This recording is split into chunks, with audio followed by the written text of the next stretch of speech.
Welcome back. This is our second video tutorial. We shall be covering as detailed in our previous video. We shall be looking at how to set up our Raspberry Pi to have all the dependencies, as well as installing other dependencies and other packages that we may need for this current video as well as our next videos. And so today we're just back at our Raspberry Pi desktop where we left. And so this is basically what we had during our last video. And so it allows you to have this normal interaction, so I showed you in a previous video. And I'm currently viewing my Raspberry Pi from my computer via the VNC software. I'm just having a remote view of it, and so that's why I have this software here. Just is for remote viewing of the desktop. And so let me just get that out of the way. So what first thing I want us to do is to upgrade our packages, upgrade all our apt packages before installing any other thing. And so I'm not going to do it here on the VNC viewer. I want to use a different place. I want to use my SSH. So let's SSH into our Raspberry Pi. This is basically the command. Use SSH and then the pi then the IP address of the Raspberry Pi. And so by doing that, it will ask you for your password. You input the password and then OK. And basically it will give you the same interface we had last time. And from here you can basically see it's at pi at Raspberry Pi. That means you are this is the terminal for the Raspberry Pi. So first thing I want to do is to upgrade all the packages by doing sudo apt-get update. Then that will just take a second to update. Once done, I want to also upgrade in case there is any new packages that need to be upgraded. And I'm going to say yes. So it's going to fetch some packages from the internet, download them as well as install them into your Raspberry Pi. And then once done, we're going to be able to start now installing other things that we require. So meanwhile, as this is going on, the first thing I want us to install and have in our Raspberry Pi is first to have the software we're going to use to make our user interface design for our next step. So I'll be using Qt. Qt is a cross-platform user interface design. It's a framework by itself with the base written in C++. And it's a very powerful user interface framework. As you can see, you can make very nice user interfaces for automobiles, user consumption applications, many different things. It gives you very nice looking user interfaces, and you can both use Python, C++, or other language bindings. So what you see here is a very nice user interface. This is the Qt Quick Designer, and these two are the user interface we made from this software. And this is current software we're going to use to design our user interface. It's a very mature and rich user interface framework. So it's currently used in the automotive industry, medical, just name it. It has been there since the early 1990s. And so first I want us to install these packages into Raspberry Pi. And the best way to do that would have been to compile it. That way you can able to get the latest Raspberry Pi builds. But I want us to do it differently by actually we already have to already compile these packages. And so if you just go to GitHub, I link down these links in the description of the video. And I've already cloned forked into one of the repository by Tranta, who has done very good work in compiling all these Qt versions. And so he provided them here as binary format.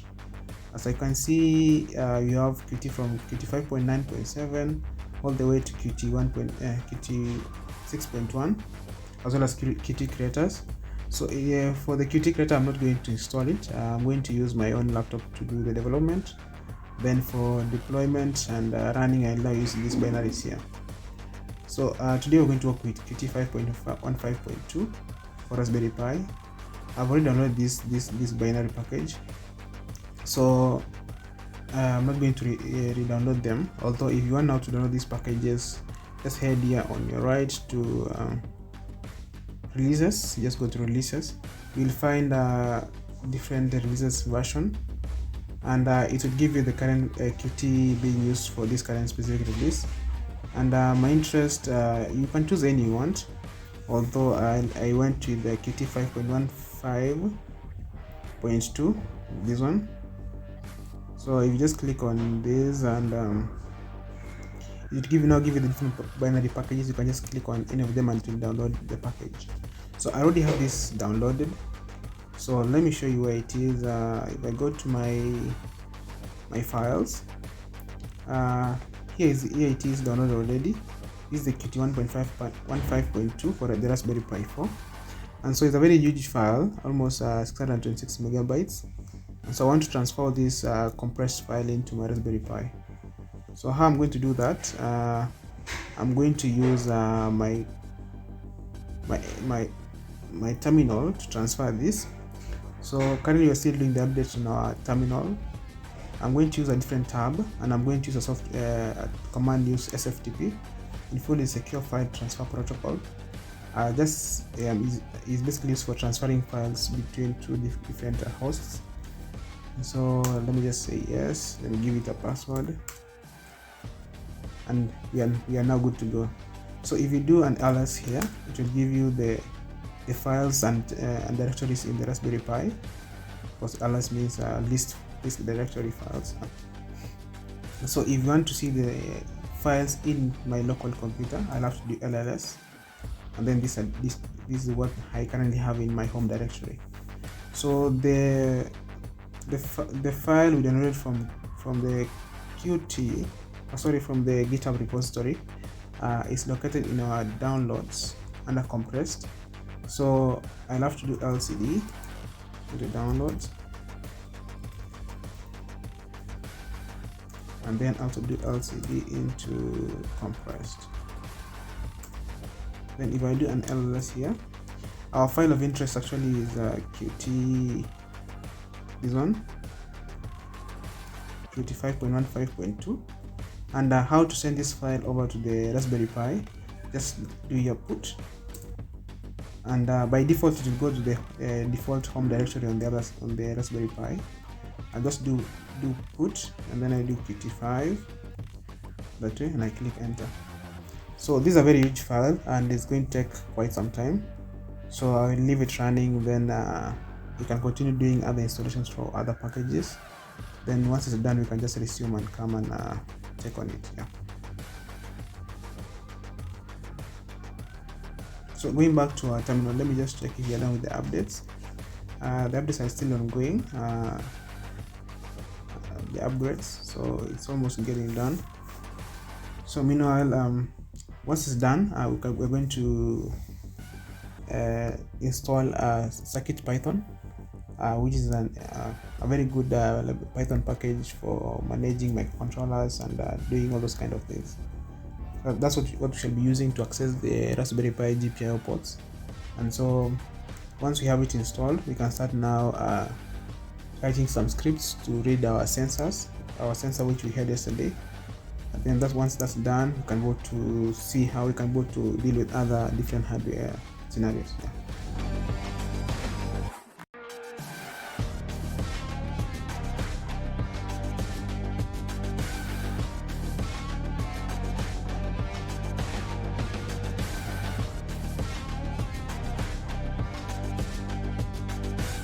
Our Raspberry Pi is finished actually upgrading, and so we now have the latest packages. So next I want us to do is to install our CircuitPython, and how you do that, just go to, I will still give you the links down in the description below. Just go to browser, and this is actually at Adafruit. I will give a link down in the description. There are some prerequisites. Of course, you need to have installed the Raspberry Pi OS on your SD card and plugged it into your Raspberry Pi, and you have it up and running. Then once you're done, you need to update and upgrade, and then you need to ensure that you have pip installed, and pip is the Python package manager. And so what I'm going to do is just copy these commands, and let's run them on our terminal. that way. And let's just go back to our terminal, and let's just paste them there and run them.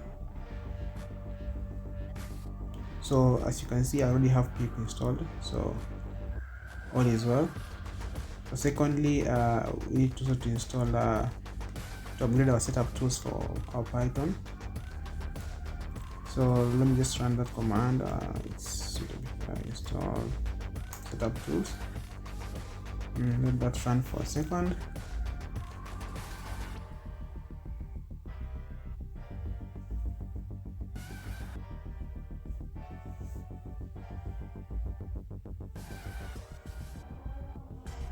Good, so that's done. So now our next step, we go back to our browser, and we see the next steps from is now to install to download some a script written in Python, written by Adafruit, and then it will do most of the work for us. So basically, I run this command on your terminal, copy these commands and run them on your terminal. So basically, this is just first command is basically changing the current directory to the home directory. Then our second command is actually upgrading if you already have installed the Adafruit Python shell, and then it is going to download this script Blinker, Raspberry Blinker. This is what they use to install all those packages you require. Then once this is done downloading, it will now run the Raspberry Blinker.py, the script, a Python script. So this script is responsible now responsible for installing all the packages you do require to have the circuit Python installed. And so when you're running this script, it will ask you for some of the things like you want to replace the default Python. But before you run this script, you need to restart your computer once you've downloaded this one. So yeah, let me run this last script, then we can go to see the output.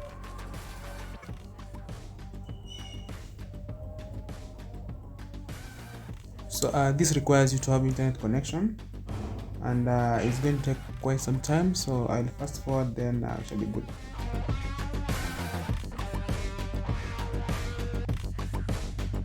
So once it finishes installing, it will ask you if you want to reboot your machine, and a reboot is required to ensure that the changes which have been done can now be effective now. You can now be able to use them. So just allow it to reboot, and then once you have rebooted now, shall now come and start now installing the remaining packages. Just do yes, applicant.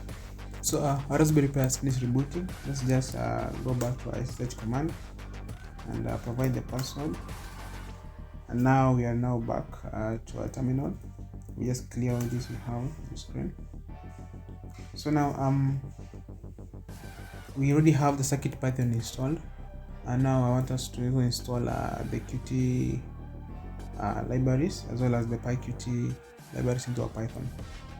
So I'm going to install both because I do most of my developments in C++. So it's good when I have all of them installed.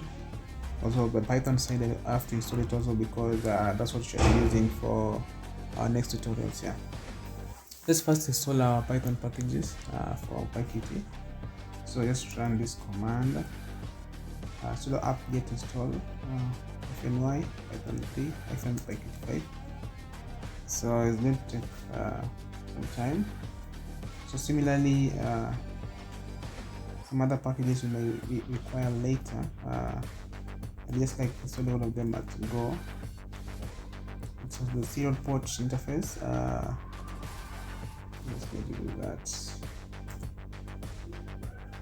And so any other packages we may require later, we just have to use the same command dot the library name to have them installed. So let's now install the Qt C++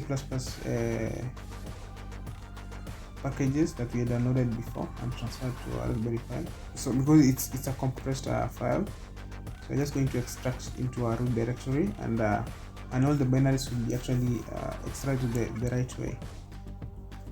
So what I'm going to do, if I do an ls here, just clear my screen. If I do an ls here, you'll see this is the compressed file we transferred from our laptop. So this is what we want now to extract. So I'm going to change my directory Just do a change directory to my root directory, and if I do an ls here, these are root files. And so from here now I'm going to extract the file we have. I'll just copy paste, because ours is Qt 5.15, so just change it to 15.2, should be Python.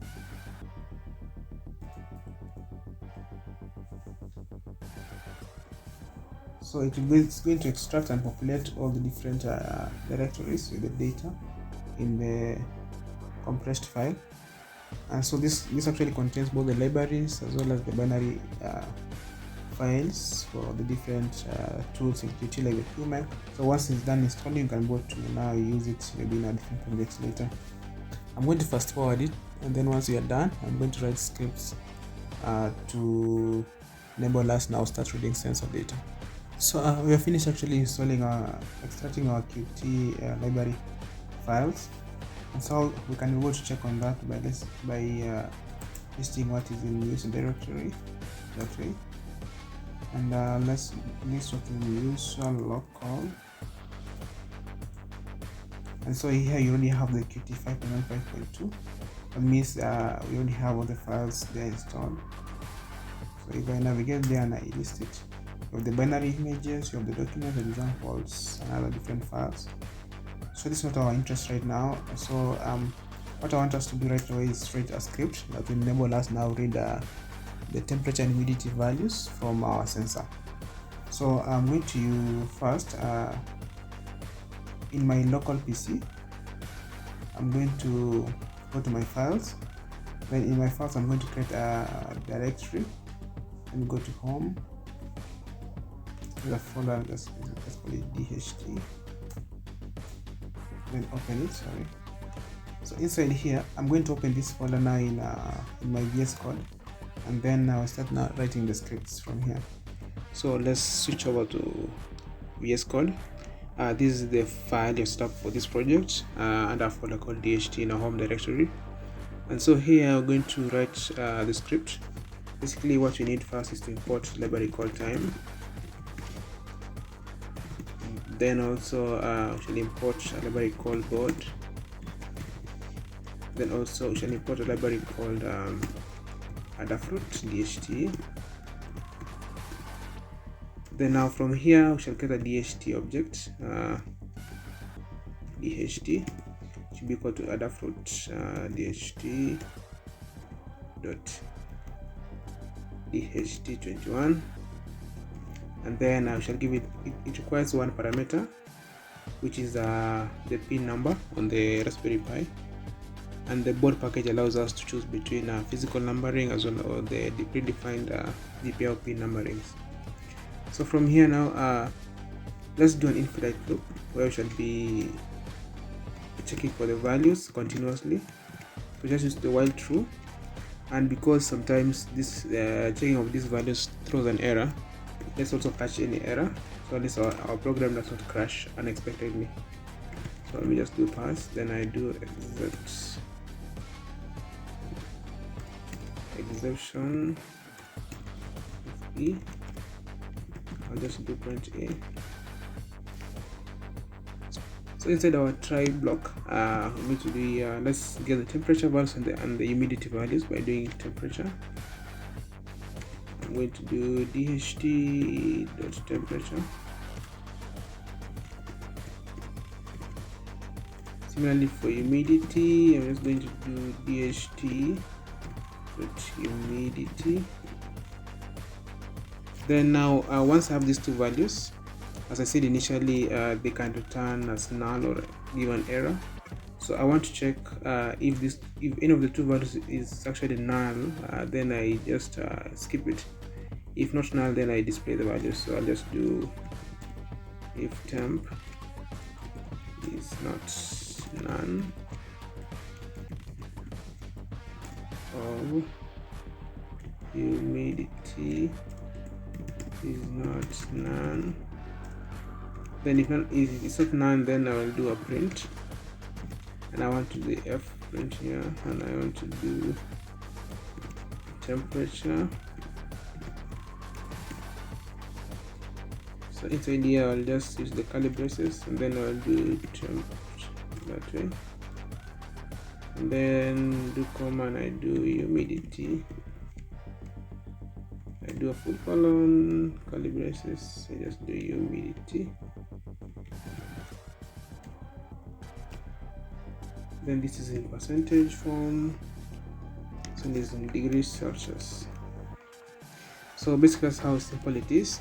So I've saved this code. Basically you import the time library, import the body library, then the other DHT package, get a DHT object which takes the board type, which is a DHT21, then the pin number, which is pin number 4, GPIO pin number 4, and then you just in a try catch you get the values, check if they are null, then print them out if they're not null. If there's any exception, just capture it so that you don't have to exit our code. So let's transfer this code to our Raspberry Pi. Well, how we're going to do this, we're going to use the SFTP command. If you go back to our terminal, this is what we've been using initially to communicate to our Raspberry Pi. And now here, let's first do an sh command back into our Raspberry Pi. Just input the password, and now this we are in the Raspberry Pi. Similarly, let's go back and SFTP into our Raspberry Pi. Give our password. So now because our file in the code we've just been writing right now in our VS Code editor, it's actually located in a folder called DHT in our home directory. So what I'm going to do is in my command line where I'm doing the SFTP command, I'm first going to do an LCD, a local machine just change directory into my DHT folder that way. And if I do here an LLS, and you see I have the file here, so I'm just going to do put and do DHT that way, and that file has actually been sent to my home directory in my Raspberry Pi. So if I go back to my sh command line and I just do here Python 3 and I do DHT underscore, I do enter. So as you can see, we are getting real-time data from our sensor. So let me just try by blowing some of my, let's blow a bit onto the sensor. Let's see what happens. So as you see, the value is now rising as well as the temperatures are a bit rising. Then I'm now rising up and up and up. So that shows that actually the sensor works as expected and you are receiving the data in real time. So obviously most of this data changes like after almost 2 seconds. So I think the best option could have been let's just optimize our code a bit by adding a delay. Let me just stop this execution, and let's go back to our VS Code editor. So inside our code here, let's add a little delay down here. So after each loop, let's just do time just sleep. You just sleep for 1 second. Let's see what difference it makes. Now similarly, let's go back to our terminal and let's go back to our terminal.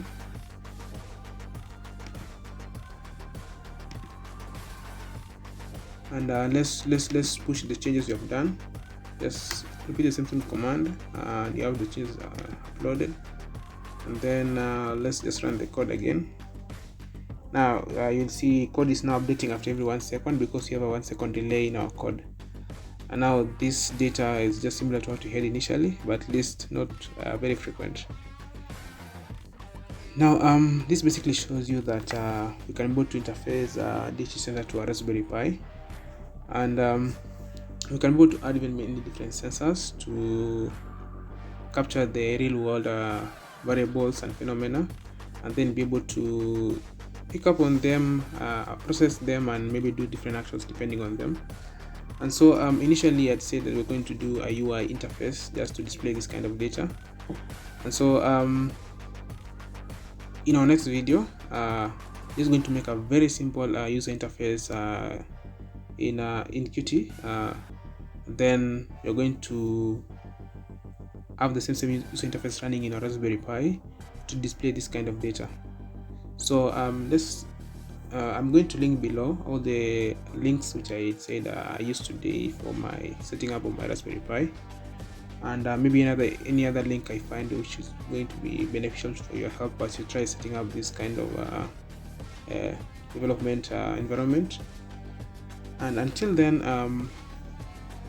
continue hacking, and see you in your next video.